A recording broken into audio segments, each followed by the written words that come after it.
Welcome to the Jon Corbin Podcast. My name is Jon Corbin. This is a show of meaningful conversations where I sit down with artists, thinkers, and interesting people to tell stories on the themes of creativity, inspiration, community, and learning together. You can find out more about the podcast at my website, joncorbinmusic.com, and you can find me on social media. My Facebook, Twitter, and Instagram handles are at Jon Corbin Music. That's JONCORBIN.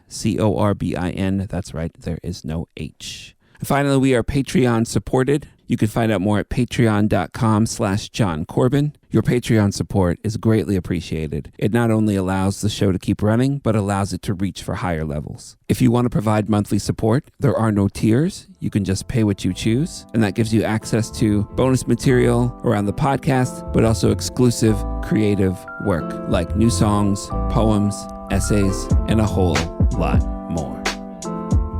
Welcome to the Jon Corbin Podcast. My name is Jon Corbin. My first guest on my first show is the homie Drew Brown. Drew is a musician, a creative, a troublemaker.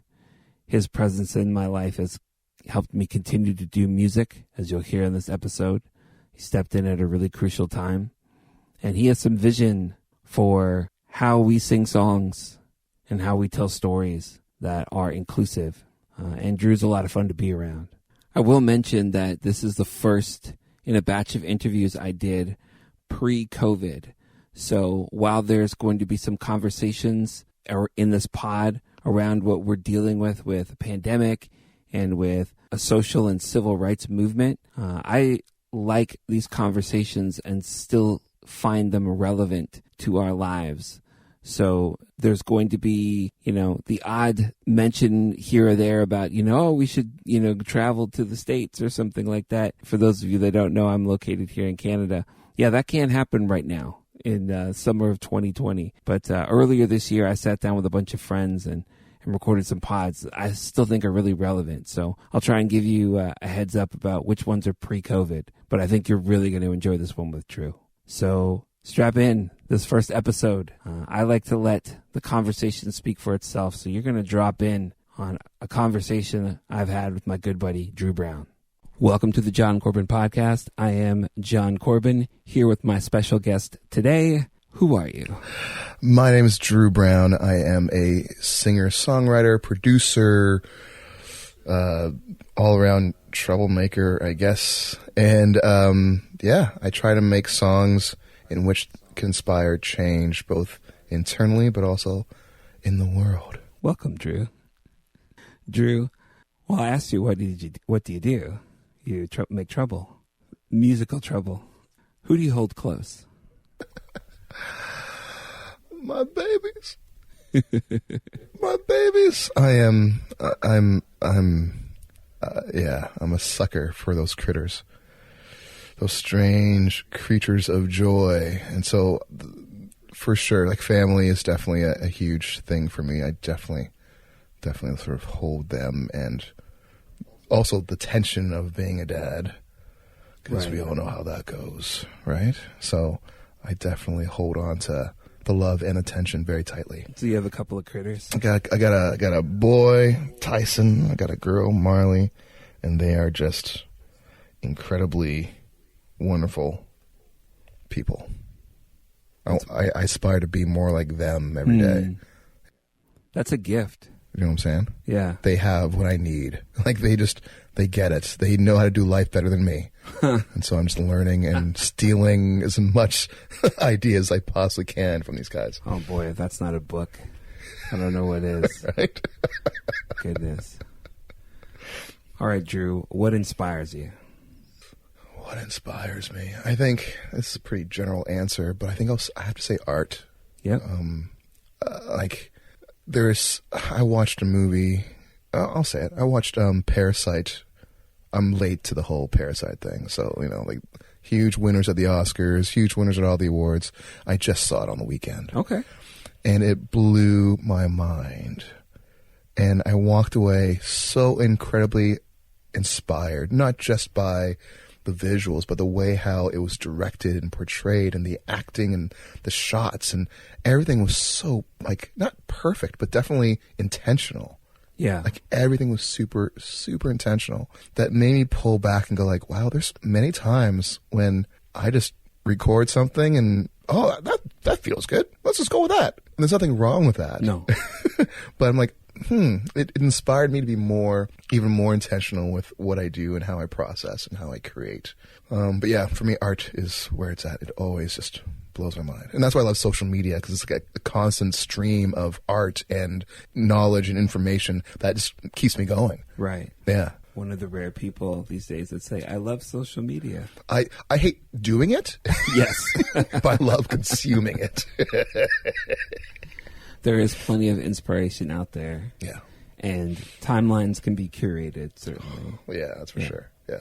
All right, Drew, the big one. Describe yourself in a word. Wow. Okay, so I'll say this. So this is, I'm sure what you're looking for is kind of like just like a descriptive word like creative or wonderful. Instead, I'm going to use a word that describes my current state of mind, of heart, or of life. Is that cool? Yeah. So the word that I've been sort of like definitely sitting in and simmering in is this word unfolding. Wow. There is, people sometimes say, they say unraveling, which has a negative connotation. Yeah. Like things are letting go. For me, unfolding is about opening oneself up, right? It's about like letting go of the tensions. It's about like embracing the new and the next. And so there's something wonderful about like letting go of certain things to invite new things, fresh things, better things in. And the idea of just like making myself, this sounds bad, but actually increasing my size, not in terms of fat, but definitely in terms of like capacity and love and grace for myself and for others. I think there's something about like stretching out beyond what I've done before and being open for something. I sound very new agey. I'm sorry. Yeah. Sorry about that, man. I don't. I'm hearing myself speak. I'm like, wow. Am I like? So I'm like, I'm Ron Doss over here. Coming up next, Bjork. No, I'm actually just sitting here and listening and taking it all in. So I can't judge you for sounding new agey. What I was thinking was that actually sounds like a really vulnerable state. Unfortunately, it is. Yeah. Yeah, it sucks, man. Well, I mean, you know what I'm saying. Like it's hard, it's difficult, but it's beautiful too. There's a Jon Foreman song that comes to mind that I'm butchering the lyrics, but I guess what I'm thinking about, maybe more importantly, is the idea if you're letting stuff go, then there's old ways that are dying. That's right. Right? Yeah. That is painful. Yeah, it is. I guess in the other Jon Foreman song that comes to mind is, don't go, don't leave me alone, a mirror so hard to hold. Oh, that's good, man. Yeah? Yeah. That's good stuff. Yeah, that all of that sounds like self-examination. It sounds like a willingness, to let some stuff go, to show yourself or more of yourself, your real self to people, right? Yes, sir. Unmasking, yes, sir. All of that. So this is your season, eh? This is it. Oh. Good times. Need some prayer? Yes, please. All of it. Please and thank you. Unfolding. Yes, I love sir. it. And that's why I love asking these questions, because I wouldn't have gotten that before from you. And that's good to know about my buddy Drew. All right. So now, you described yourself. Do you want to know how I describe you to other people behind your back? Yes, please. All right. Let's go. Here we go. I'm ready. It's going to be a lot of laughter today. Drew, like Kawhi, is a fun guy. When I talk to people about you, when I say who is Drew Brown, first and foremost, I say singer-songwriter.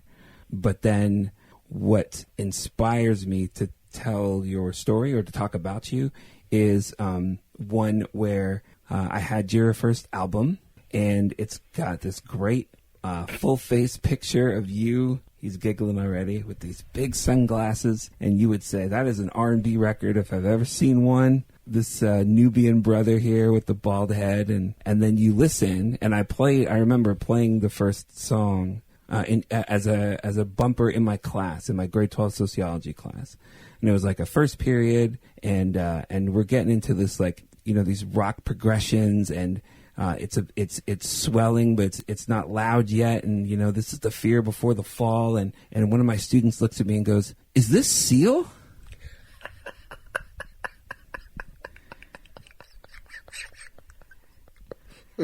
And I said, no, but he'd probably thank you for that compliment. Yes, I do. So here's this guy that writes and plays with sincerity and is a brother that contains things that you wouldn't expect. And that's why the artistry is good.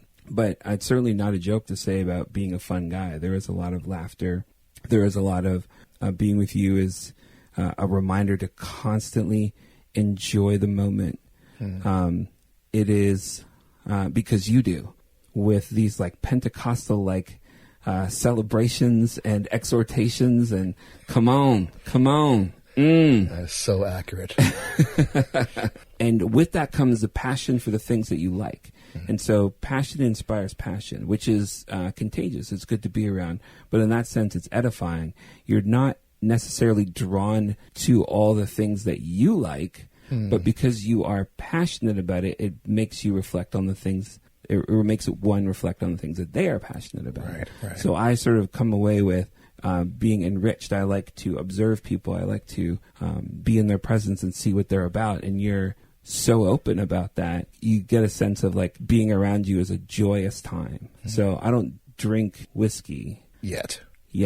I'll get you on that. But we did a studio session, it's got to be a couple of years ago. And just like being in your place and seeing like the whiskey and the glasses and the music that surrounds and the guitars. And it's like, this is so, I even took a picture of like a desk with like a mug that said like, these are the tears of the people I've offended, right? By the whiskey bottles. And I was like, this is Drew in a picture.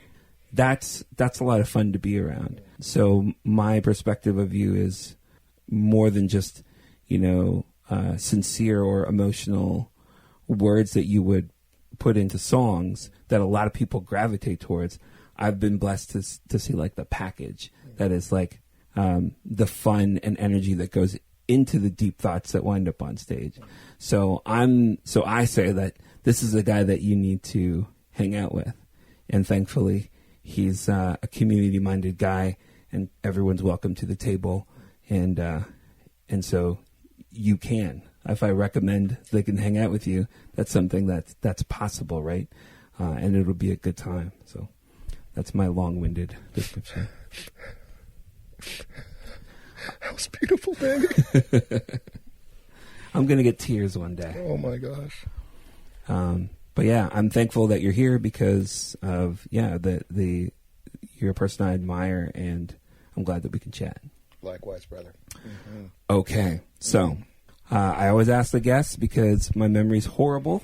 I have a little bit of a better grasp on this one, but I always ask the guests, how did we first meet? So I will start by saying the first time I remember meeting you, because I could be wrong, but I remember meeting you. It was at a festival, and you might know the name better than I do. I think it was called the Midas Festival. Or Nidus? Nidus. Yeah, okay. Kitchener. That's right. Yeah. So it was at like a water park, Bengamins, something like that? Mm-hmm. Yeah, Bingaman's. Bingaman's, there it is. And so I was there, and I was playing with my band, and then one of the festival, board members is a musician and an amazing producer in his own right, Doug Romano. And so he was playing organ for me, and he was like, hey, man, you got to meet some people. And we started walking around, and all of a sudden, there was this guy called the Runaway. And he was like, hey, man, check out my CD, man, okay. And he had a CD. I remember listening to it on the way back home. I don't remember anything else about that day, but I remember meeting you and Shad. Word. I don't remember anything else about that day. I mean, I remember the show, but nothing else. I know we were there all day. Yes. But all I remember is meeting you guys. And I remember walking away with that CD and listening to it. And, oh, yeah. But I can't remember when I connected with you after that. I don't remember the next time. I know it was years later, I think, but that's it. That's all I remember. Same. I remember, I think you had finished the set. This is what I vaguely remember. So there's music going on. Yeah. It's outdoors. I knew that I wanted to meet you.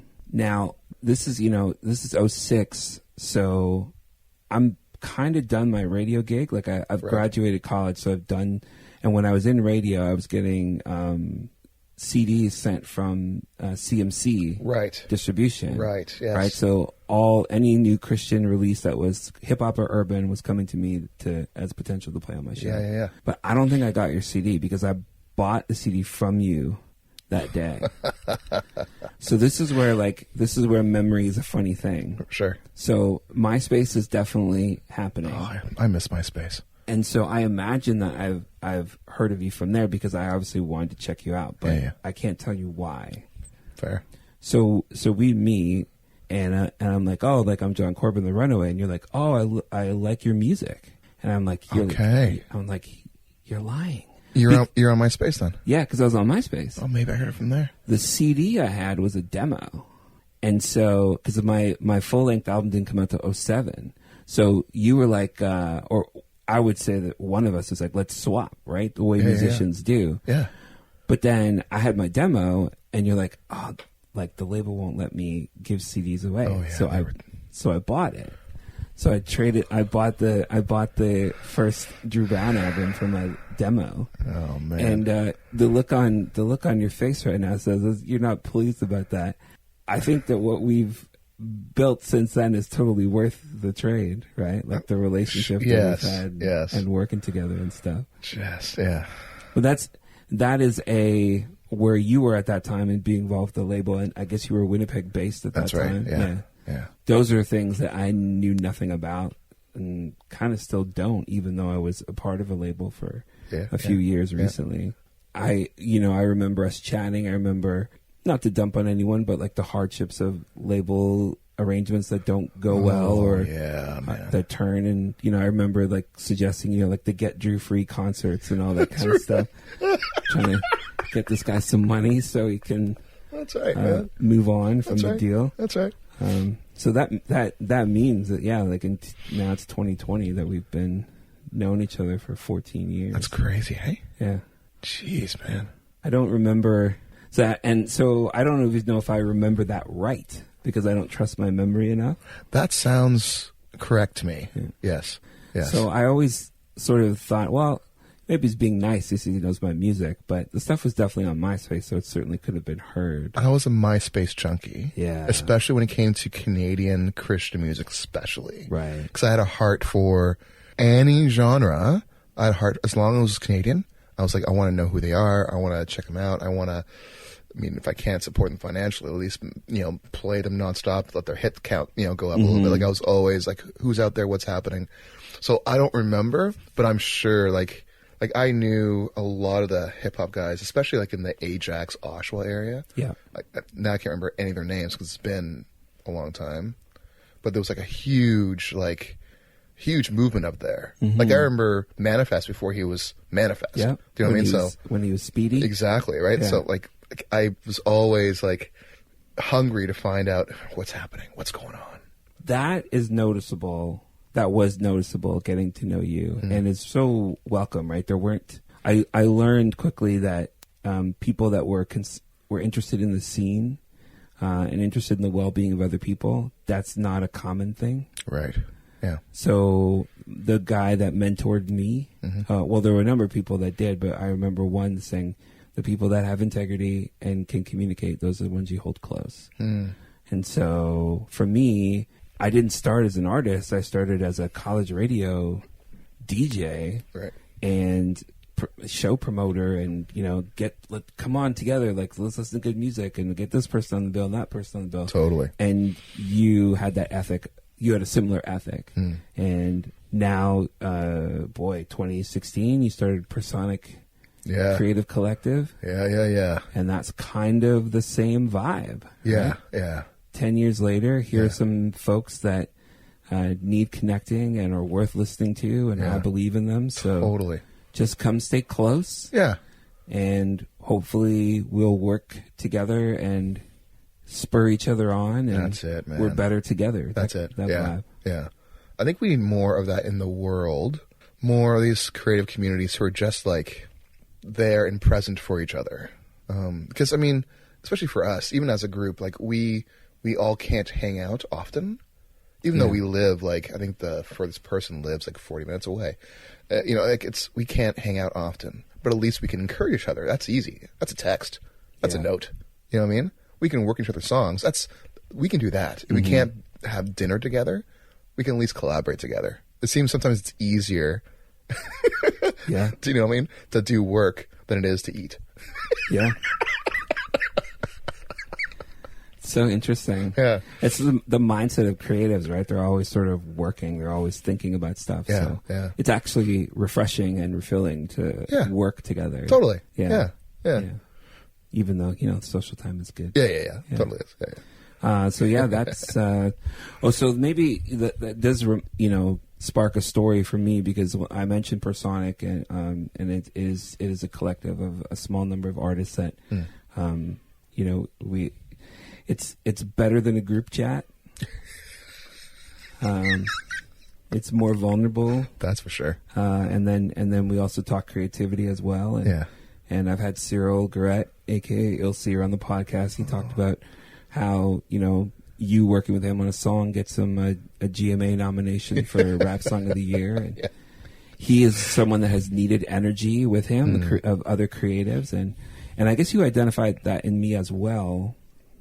In 2014, I gathered a group of young musicians and told them, hey, I'm having triplets. Probably not going to be as much of an artist and maybe more of a mentor to y'all. Yeah.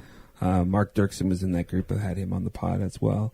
And then I said to them, I've got one album left. And then the babies came, and I'm working really hard. And oh boy, there's another story of you letting me use your studio to listen to mixes of this album because I can't afford to get it mixed. And I'm like, can someone else watch the babies for like a couple of hours so I can go to Drew's studio and hear it on real speakers instead of on my headphones? So this album's going to come out, and 3 weeks before it drops, you just send me a text and say, I'm starting a record label and I want you to be on it. And I'm like, what is happening? And I probably peppered you with too many questions about what it's going to look like and all this. And I think the vision was evolving. It was, yeah. And this is where it's landed, is creatives need to stick together. That's it.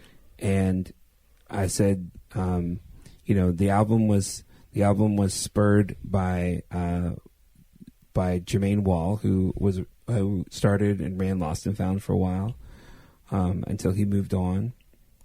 And so having a pressed CD, having a music video, all of those things were sort of his encouragement, him helping me crowdfund. Mm-hmm. So just getting it out was that one thing where I saw there was energy behind me from people.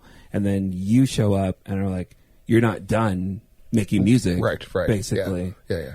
And I'm not here without the two of you. So I tell that story as well, that I'm grateful. 'Cause I didn't have the energy behind me. I didn't have the people, and you identify those. You identify those people and encourage them.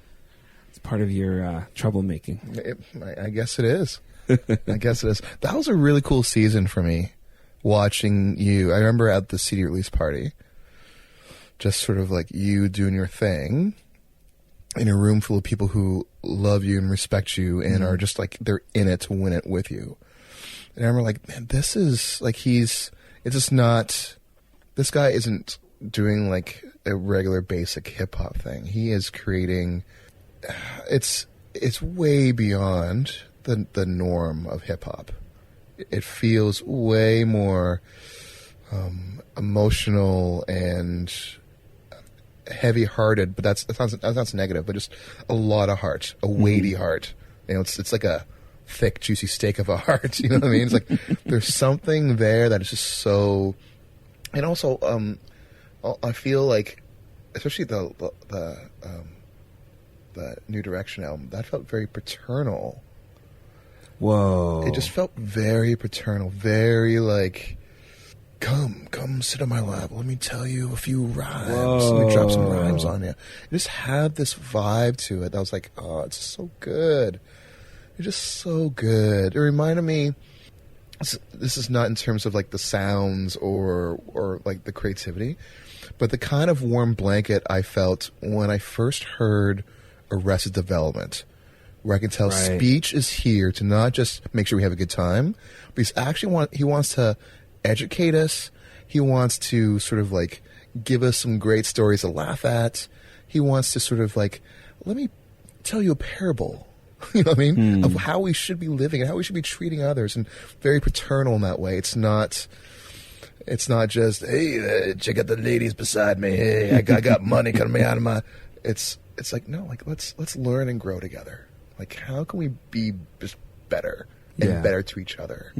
That's it was wonderful. Man, now I'm the one that's choked up. yeah, that's a good record, man. Really good record. Thank you. Yeah. Thank you. Yeah. We've been swapping stories already. I asked my guests to come with some kind of story of something that we've worked together on, collaborated, event we've been to, just something that's a spark. Yeah. I think for me, the first thing that came to mind, last June we did like a Persona Collective sort of showcase thing. Oh, that was so much fun. It was such a beautiful time. And I remember, like, in going to that paternal thing, there's a picture of us that Rochelle's brother Chris took of us. And you're in the middle, and it's myself and Rochelle and the band beside us. And I mean, you're the taller person of all of us, right? But even the image of that, I'm like, look, it's Daddy Jon. Like, it was something so, and I don't mean that like just like just very like, come, my child. Like me. And for me, watching you on stage that night, there was something that clicked for me, or something I noticed, something that I didn't notice before. But it felt like you had a whole different energy than what I've seen before in the past. Way more confidence, way more secure in who you are as an artist. And you just did, like, at first I thought maybe it's because you're doing the stand-up comedy thing, so maybe that sort of gave you a bit more of an edge. Right. But I don't know what it was, but I was like, this is a new Jon. How do we let the world see this new Jon? But yeah, that for me was like, wow. It was like completely different than, for instance, when I saw you at your CD release party. Right. Totally different Jon. Wow. You were kind of like, the stage belongs to me. Not any, that sounds egotistical. No, but I'm there. Like, you just felt very secure in who you are as an artist, which is rare for a lot of artists, let's be honest. Especially independent art. Like, some people get that. Some people are too shy to take ownership. You're like, no. This time right now, I own this. Right. Here we go. That for me was like, oh, yes. Yes. Because you're a pretty humble dude. Right. And you're also and someone low-key. super low-key. Yeah. You weren't that night. Right. You weren't at all. You weren't humble at all. I was like, oh, the words just came out of my mouth. Watch out. Yeah. But yeah. Anyway, sorry. That for me was like a big, like, oh man. Even during rehearsals, I was like, oh my gosh, this Jon guy. Anyway, yeah. So back to the Canadian Christian. Did you remember Nifty, the rapper Nifty? Totally remember Nifty. Yeah. So in dialoguing with Nifty, I remember we would talk about humility in relation to hip hop, which is not known, for humble expressions. Even Kendrick is creating false dichotomies. That's right. Head fakes with sit down, be humble. Yep. He said to me, and I've always kept this in terms of performance. He said, what he would do is place himself in the moment and say, okay, so hip hop requires this boldness and brashness, that I will enter into this space that says, in this moment, in this place, I am the greatest rapper alive. That's good. Yes. Yeah.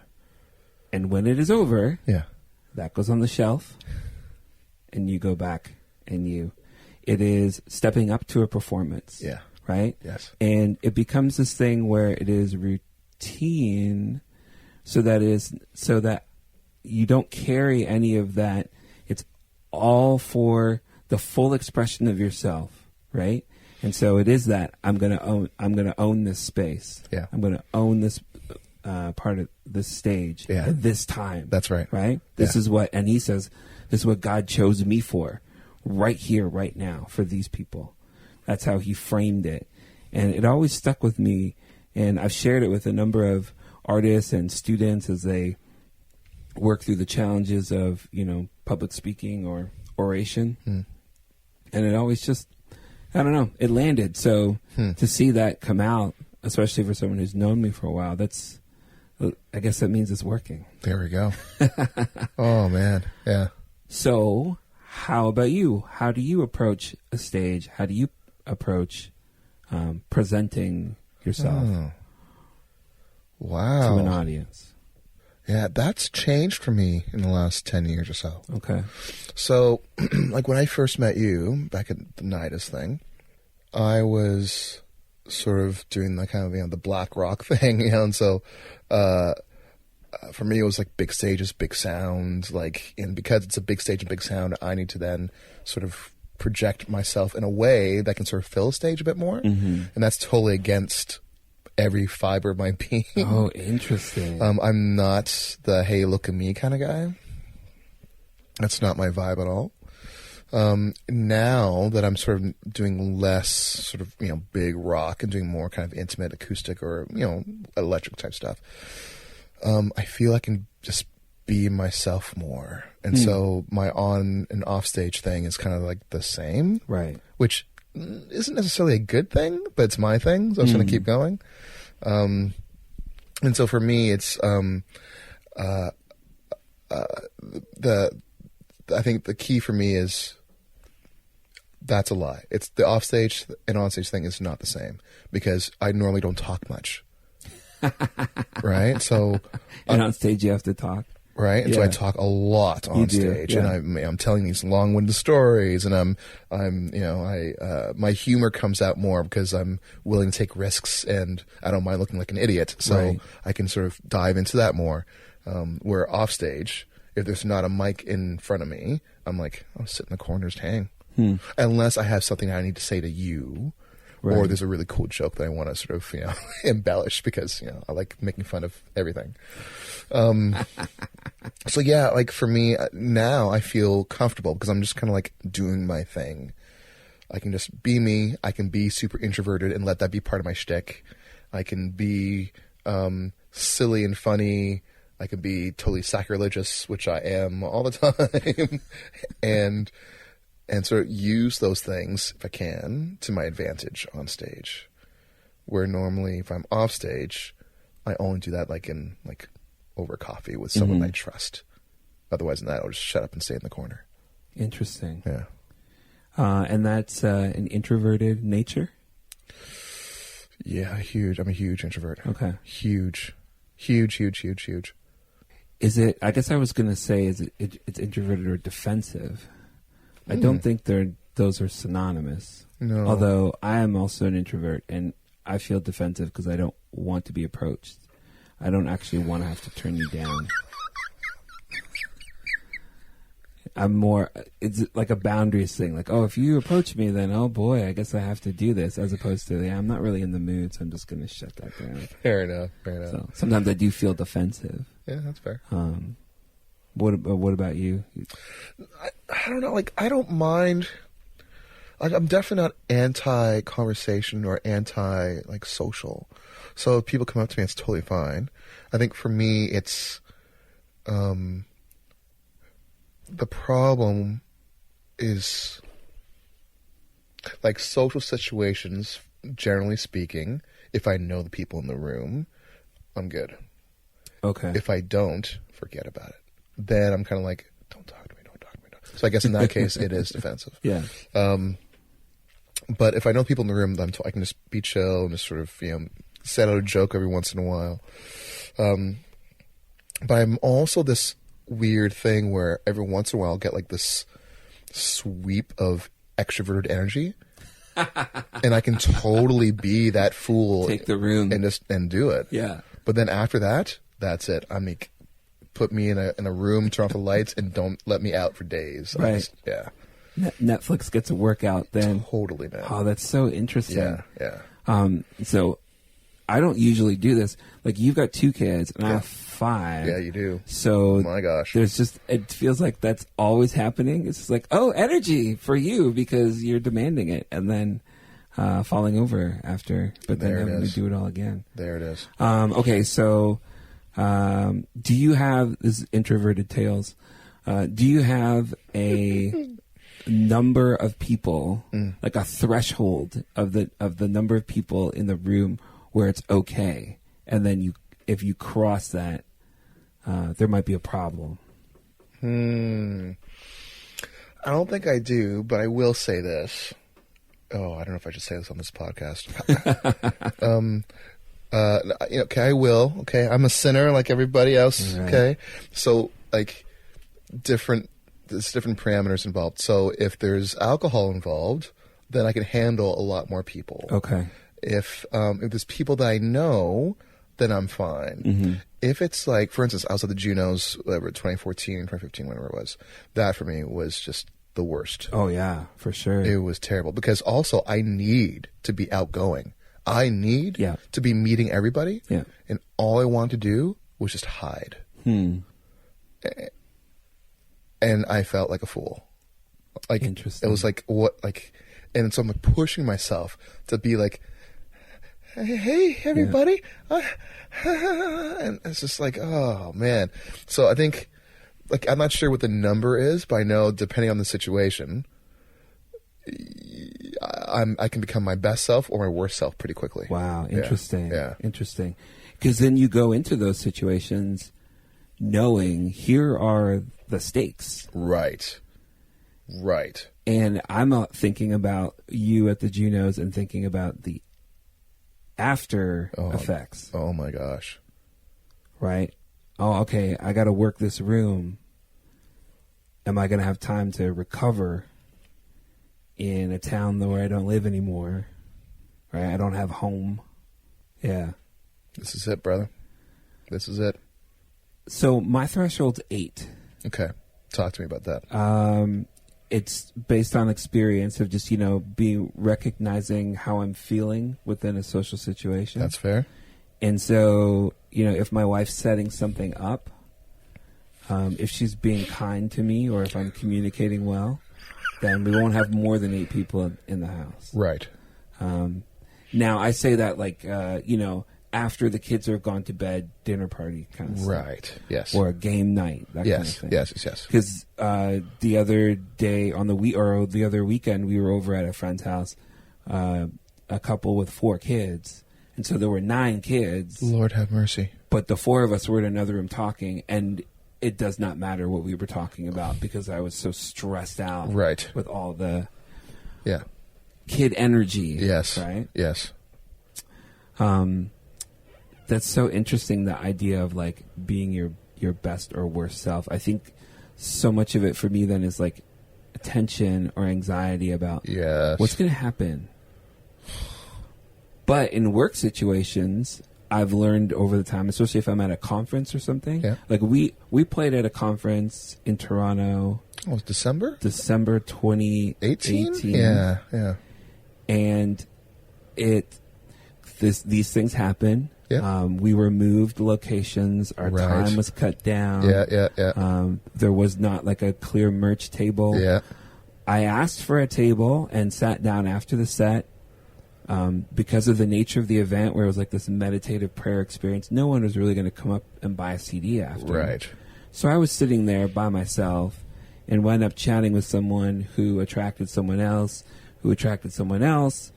and we got started talking about race and racism and the Christian perspective on it. And that turned into a gig where they brought me back the next year to talk about that kind of stuff. Perfect. And I realized, okay, this is where I need to step up and work the room. There it is, brother. And so it's part of the mental preparation process now, the same way like if you go to a dinner party and you know that there's going to be enough on that threshold or too many. Yeah. All right, I got to gear up. Yeah. Going to go for this long. I got to be aware of my body and mind and be willing to tap out when necessary and don't book something for the next day. Yes.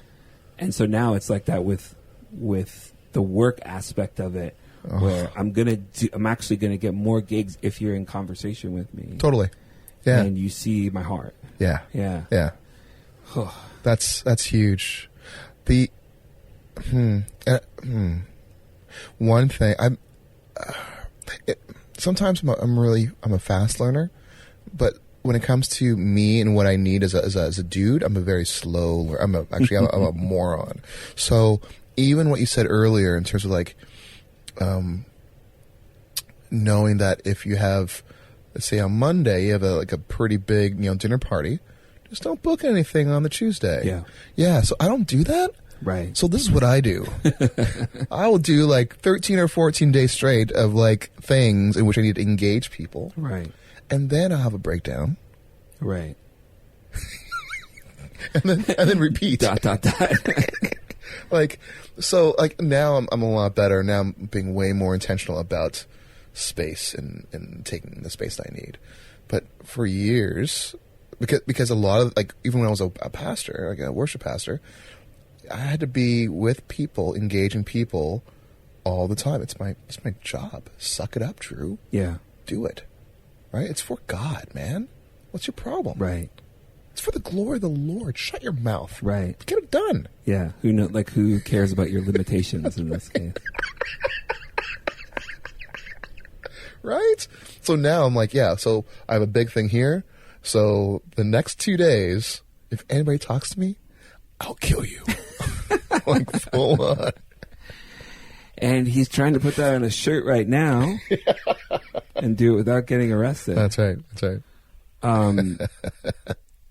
Yeah, I remember I went to GMA in 2004, yep. holding the bags for a Christian publication. Mm-hmm. Just they wanted me along for the ride, and I had sleep apnea, but I didn't know it. Mm-hmm. And we're doing these parties, and we're staying up late, we're getting up early. I'm not sleeping well. I remember walking. We were outside of the hockey arena, just walking to wherever the heck we were going, and I just stopped and burst into tears. Oh gosh! And it was probably about 4 or 5 days into the trip. We were going to go back through Detroit and spend a weekend in Detroit with some of the artists doing ministry. Yeah. And I remember the guy that worked at CMC, Tony Cooper, Tony, stopped. Everyone had gone ahead, and he just came in and he's like, "What is wrong?" I was like, "I don't know," but I didn't have any language of those limitations. Totally. I didn't know anything about my sleep issues. Yep. And I thought, this shows me that I'm not cut out for the road. And I haven't been able to figure out how to tour really since. Now having a bunch of kids will really prevent that. Yeah, that's for sure. So I've been saved. Yeah. And I've sort of always maxed out at, 2 or 3 days. Yep. And that takes you to somewhere for a weekend. Yeah. But I can't hit the road. What was the longest you were on the road? I think the longest I was on the road was for like a month. But I will say, it was like I had a break, I think, in the halfway mark to kind of be home. And I didn't have kids at the time, so it was my wife. And so just had the time to sort of be home and just chill and connect. And then I think I got her to drive out to meet me in one location. So like we had some time together, over the course of the month. But I think that was it. It was like 31 or 32 days, something like that. Wow. Yeah. Did these things that you talk about now, you notice about yourself, did you see those seeds in your travels? Yeah. Like I knew that I was a pretty heavy introvert, but again, this is the job. Right. So even during the merch table thing, I would love to not talk to people at the merch table. Like I'm so thankful that they care enough to show up, that they care enough to purchase a CD or a t-shirt. Oh, don't get me wrong. It's not about that. If they can just buy it and say, "We love your music," buy, great. But they obviously they want to connect and talk and they want some more stories and they want to know about the artist and I care about that. Like that's good stuff. But when I'm done, oh my gosh. Yeah. And the guys in the van want to start talking. Like, no, I don't. Drew, why aren't you talking to us? Shut up. Like, I can't do that, man. I can't do that. And I guess I like the way you mentioned, like with church is also, it can be very similar. Right? Oh, yeah, man. Conversations and connections and demands. I don't know if that's the right word, because you can even say the same with the merch table, right? Like, it's not a demand, but like, right, yeah. we would like to connect with you. It's not like they want a piece of you, but they would like to have some connection, right? And so that's finite. Yes. For introverts especially. That's right, yeah. Yeah, and if you're listening and come to a show, we are very happy to talk with you. Oh, yes. I love it. Yeah. It's one of my favorite things. I just need to not talk the day after. It takes, it's part of how introverts care for themselves. That's right. All right. We're going to take a quick break, and we're going to come back with my story on the Jon Corbin Podcast.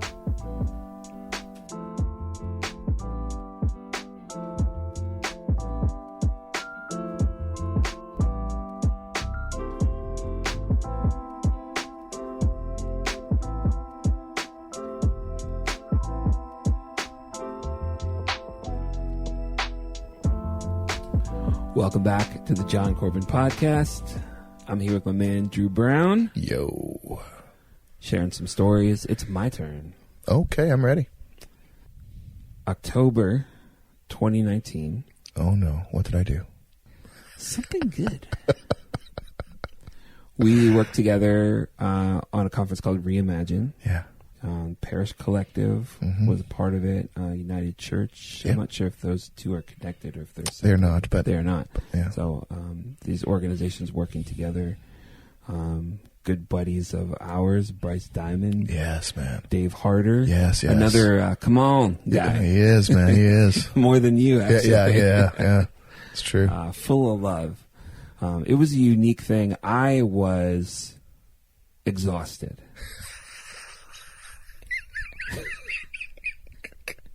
Yes, sir. And I didn't know it, or I wasn't willing to admit it, or had to step up, something like that. Just running 2019 as a part-time teacher and part-time creative, the Lost and Found label evolving into a music collective, which we weren't really talking about, but just meant that I was essentially an independent artist again, right? With some creatives around me that could help here and there, but struggling with the weight of being alone and trying to do this now with 5 kids. Yeah. And semi-professional aspirations. Anyways, Dave and Bryce asked me to contribute to the conference. One thing we did was an artist night. Yeah. Which was really beautiful. So 5 or 6 artists, and you hosted the night, which was your humor again on full display, with some really great artistry.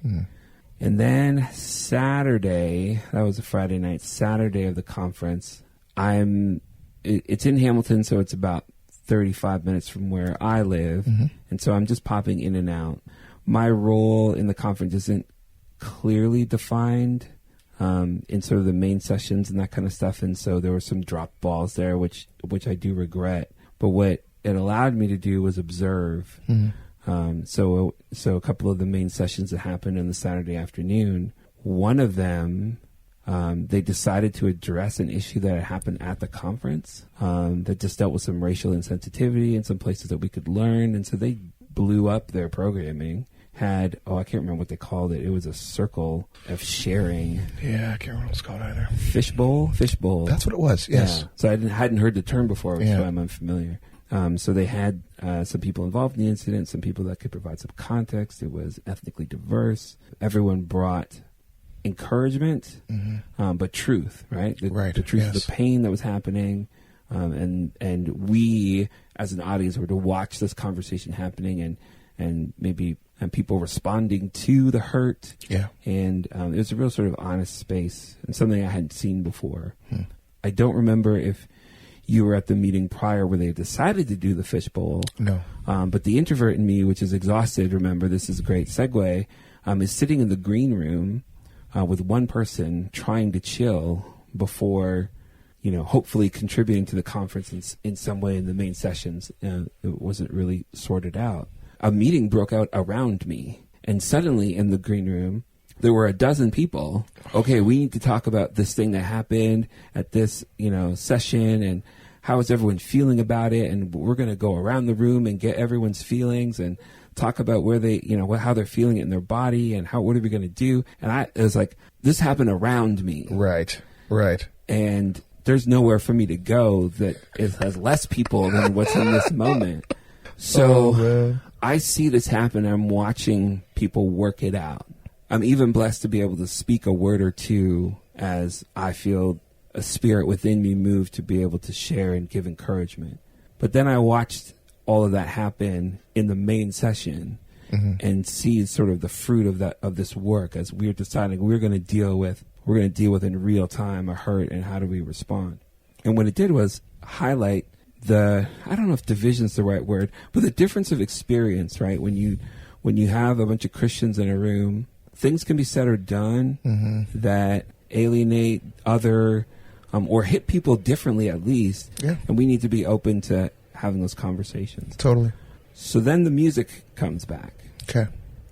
And I got a list of songs and some demos and a song from you that I hadn't heard before that I thought was maybe on a Hymns for the Architect album. It will be at some point. It will be. Because I went back and looked through my catalog for Hymns of the Architect. If you don't know, that's your side project, which probably will become your main project. That's my prophetic I think word. so. Yeah, I think so. Yeah. And I was like, I have not heard this song before. And the chorus, our hearts cry out, oh Lord, how long must our hearts cry out? Come and right the wrongs. Come and save us now, oh Come Lord. on. That's oh right. Lord, must our hearts cry out? Or how long? And it's just over and over again. You don't hear that much in gatherings with Christians. Right, yeah. And B, I knew that a space like Reimagine was a space for something like that. But the response shook me because in the aftermath of this conversation, we were watching people put their vulnerability, were being vulnerable, putting themselves on display to say, as a racialized person, this affects me this way. And you have, Caucasians talking about their response and how they want to be more open-minded and open-hearted. And, and it was all such a moving thing when people responded in worship. And again, that's something I had not seen in Christian spaces. Now, I've been a churchgoer most of my life. I've tried to be an observer as well as a participant, and just not a blind one as I continue to develop my faith. I know that, you joke about being a troublemaker, but I think that even writing songs of lament for those spaces can be seen as disruptive because we don't want to feel that discomfort when it comes to the pain of the world or turning our eyes to people that are suffering. That's right. When, it seems like that was a bit of what Jesus was on. Tell me about the tune, and then we can talk about the place that tune and tunes like it can hold in a modern Christian hymnology. Oh, man. Oh, my gosh. Jeez, good questions, bro. And this is a passion thing for me. Like, I love this topic a lot. So the song, Hearts Cry Out, I've been writing through my project, Hymns the Architect. I've been sort of writing some laments and more sort of somber songs because I feel I need to write songs. Okay, so let me start with this. So one thing that most people don't know, I'm outing myself now, is that I still am going through a massive spiritual deconstruction. Right. So I left the church because I wasn't even sure if there was I didn't know if I believed anymore. And I was like, and it was a struggle. It wasn't like, I wasn't like full on atheist, but I'm like, I don't know what I believe actually. And that scares me. Right. And so one of my worst qualities is that when I get to this kind of phase, the only way I see out is to blow everything up. A little bit of a self-destructive piece of me, I guess. Because it's easier to start from fresh and pick up pieces from the rubble than it is to kind of be in this weird space of, I don't know where I'm at or what's happening. So, but one thing I did know is that even if I became a Buddhist, I'm still going to teach my kids the ways of Jesus. that just felt like the best way to go. Okay. No matter where I landed. And that made me go, okay, so that's interesting. Yeah. Am I holding on because of fear? Am I holding on because it's all I know? Am I like, why is that? And so I did some searching, some research, and learned a lot about, spirituality, and I did find my way back to Jesus. But in that space, I was like half the songs that I would have led as a worship leader, I can't sing. Right. But I can sing songs of, at least the ones that feel honest for me would be songs of like lament or protest, or songs of like yearning, or songs of doubt, and songs of, thankfulness. And, of course, like I'm very thankful for all these things I have, whether they were placed here by God's hand or it was someone's own generosity. I can still give thanks. Mm-hmm. I was like, I want more songs like that for myself. And I know there's going to be tons of people who probably want the same thing, who they can't connect to whatever, how great is our God today. That's just not where they're at. Yeah. Even though that might be true, sure, whatever. That's not a song that they can sing truthfully, honestly. Even now, like, I need to sing songs that either I believe it completely or I want to believe it desperately. Right. If it doesn't hit one of those two things, I'm out. So I was like, okay, so I'm going to start writing songs. And so actually Hymns the Architect came as a way for me to process my spiritual journey. And it was supposed to be, it started off being like lots of prayers set to music. And it started off being like, taking liturgical prayers and setting them to music. And then every once in a while I'm like, oh, but I want to write a lament. And so I wrote this song called The Wilderness. But I was like, oh, this is not a worship song. It's not like a congregational song. It's more like a diary thing. Right. And I was like, okay, it's cool. I like it. But I think I need to do more congregational type stuff. And so Heart Cry Out was the first of a few songs I've been working on, tweaking, because I want to create space for people who need this song, people who need songs like this, songs of lament. Songs are kind of like, God, like, where is the justice? Oh, come on. Yeah. I think I love the Psalms because they have a great way of moving us, especially like the laments and the Psalms, like from protest to praise. And I think we as a church, we get the praise part bang on, right? Yeah. We're good at that. We got that locked down. But the protest part, the lament part, can I share one story? Share several stories. Okay.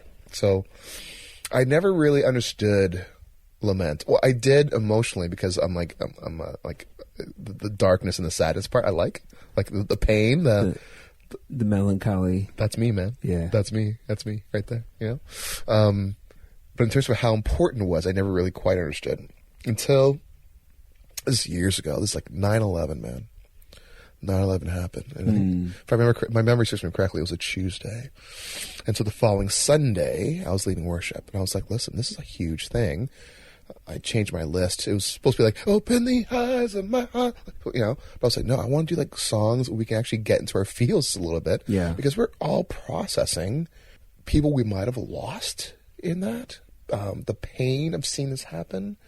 This is the tragedy of it all, but also what does it mean for us in the future?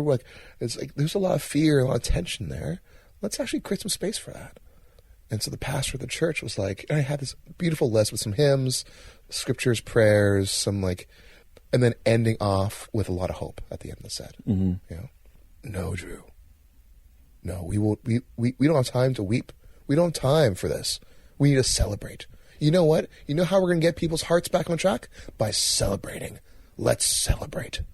Wow. And I was like, no, because I know for sure there's a family who sits right there, and they have family members in New York. Yeah. Who I know were probably like, maybe not in the towers, but they were there, probably fighting out their way out of the rubble. This is home for them. This touches their home. This is real. Let's create space for that family and for other families. Let's acknowledge the fact that we live in a broken world, but thankfully there's a God who's way bigger than that anyway. Mm-hmm. That's okay. you will play the celebration songs, Drew. Wow. And that's when I was like, okay, so something needs to be done. Yeah. But I didn't know how to do it. Like, I didn't have the language, the vernacular. I don't know. But I knew that something had to be done. Oh, yeah. Well, I think probably in its place is helplessness, anger. Oh, man. Right? Which can lead to bitterness. Who, me? I'm not pointing fingers. Right.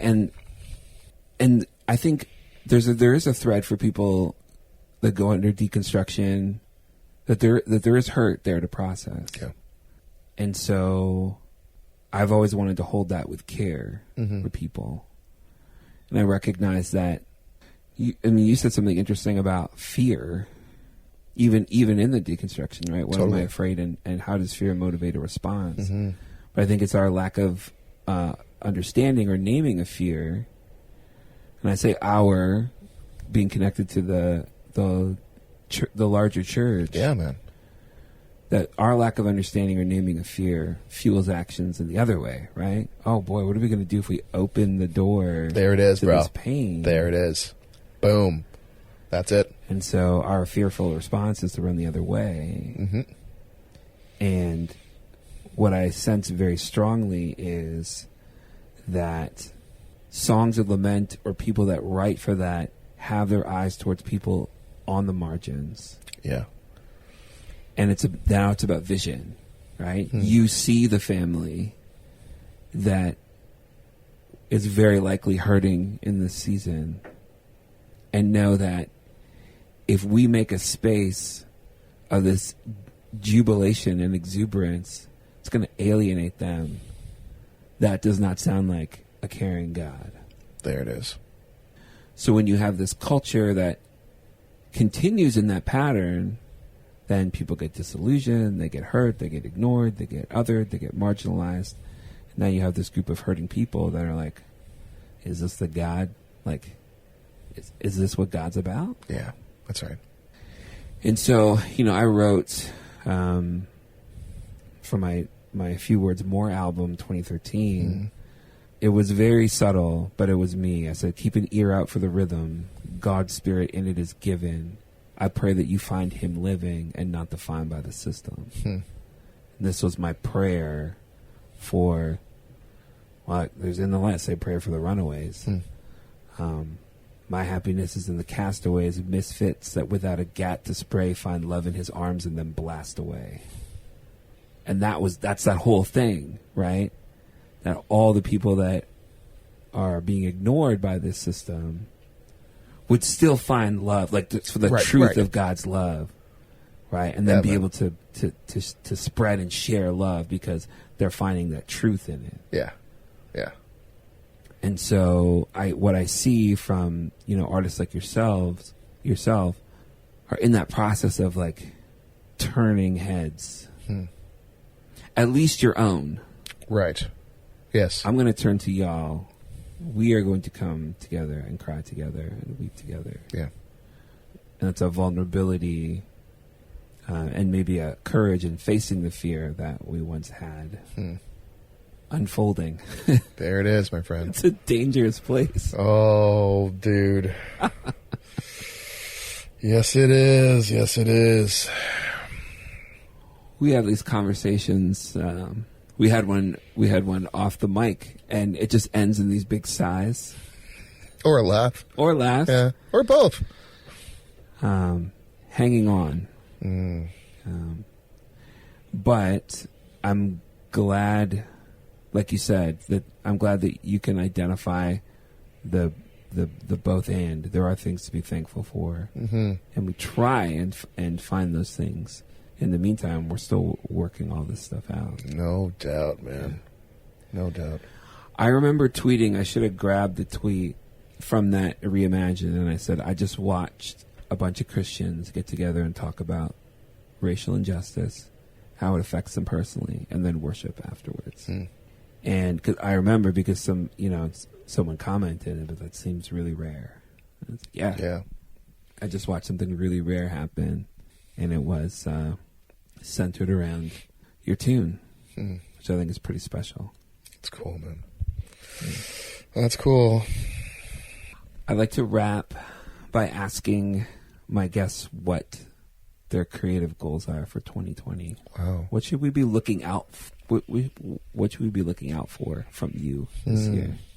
I'm hoping. Okay, well, my goals are to release a lot more music.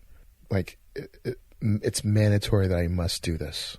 I must, because I haven't really done a whole lot over the last 3 or 4 years. Mostly because I'm like, faith-wise, I'm like, there's stuff that I wanted to sing, but I couldn't sing it authentically, or stuff that I wanted to say, but I was like, maybe this wound is a little bit too fresh to sing from.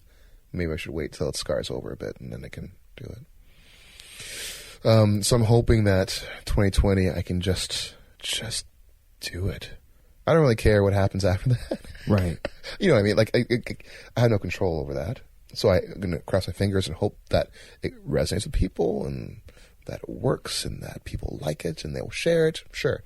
I don't know that. What I can control, or at least I hope I can, is creating space enough to be quiet and write, to be vulnerable enough and honest enough with myself to write stuff that is real and true and good, to have the wherewithal to produce it well, make it sound great, engage people in that way, and then just have the discipline enough to actually do some kind of campaign and release the darn thing, finally. So I think the plan is April, June, September, November, release something in 2020. Whether it's a song or an EP or something bigger, doesn't matter. Just release something. Drew Brown, please do it. Yeah. You're echoing the cry of your fans right now. my 2 fans. Hey, fans. And they're listening to this podcast, and they love it. That's big. So it's hard to name goals for fear of sticking to them. I know, man. But I'm glad you did hear, and as we're listening and following along, we can enjoy what you're putting out. And it's interesting because you say the same thing to us as personic artists: create and release. Yeah, that's it. And entering, at least for me, like the semi-professional world, your sort of focus can kind of shift on the results of a project, totally. or the results of what you release. Oh man, yeah. But I remember back as a amateur, the creation is the win. That's it, bro. When I finished the project, that's it. I won. Yeah, that's it. Yeah, totally. So you'll have an encouraging word from me, encouraging word or two. And I'm curious to see what you come up with this year. Yeah, same here. He is Drew Brown. It's been a great conversation. Hopefully we'll have you back. Thank you so much for being here, man. Thanks for having me, man. This is a lot of fun. Amazing. All right, peace.